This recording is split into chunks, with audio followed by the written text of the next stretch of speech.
દરેક દીકરી પોતાના પિતાને કેમ સૌથી વધુ પ્રેમ કરે છે? કેમ કે તેને ખબર છે કે આખી દુનિયામાં એક જ પુરુષ છે જે તેને ક્યારેય દુખી નહીં કરે. દીકરી એટલે શું?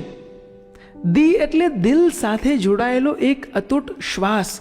ક એટલે કસ્તુરીની જેમ સદાય મહેકતી અને મહેકાવતી, અને રી એટલે રિદ્ધિ સિદ્ધિ આપનાર અને પરિવારને ઉજળો કરતી એવી એક પરી.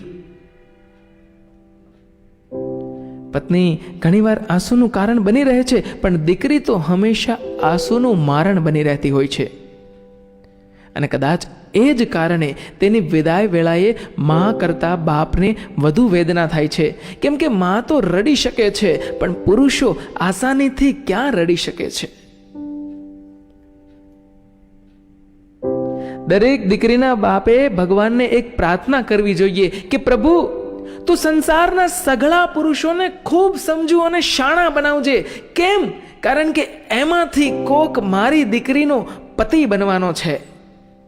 પ્રભુ, તું સંસારની બધી સ્ત્રીઓને ખૂબ પ્રેમાળ બનાવજે, કારણ કે એમાંથી કોક મારી દીકરીની સાસુ કે નણંદ બનવાની છે.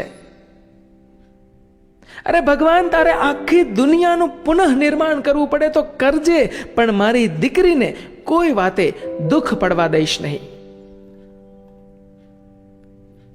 દીકરી 20-22ની થાય ત્યાં સુધીમાં બાપને તેના વાત્સલ્ય પ્રેમની આદત પડી જાય છે.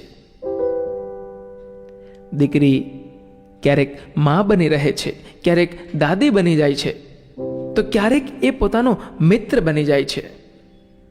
સુખ હોય ત્યારે દીકરી બાપના હોઠનું સ્મિત બની રહે છે, અને દુઃખમાં બાપના આંસુ લૂછતી હથેળી બની જાય છે. એક પરિણીત સ્ત્રી પતિ અને પિતા નામના બે કિનારા વચ્ચે વહેતી નદી જેવી હોય છે. એ પતિને કહી શકતી નથી કે તમે મારી સાથે મારા પિયરમાં આવીને વસો, અને પિતાને કહી શકતી નથી કે તમે મારા સાસરામાં આવીને રહો.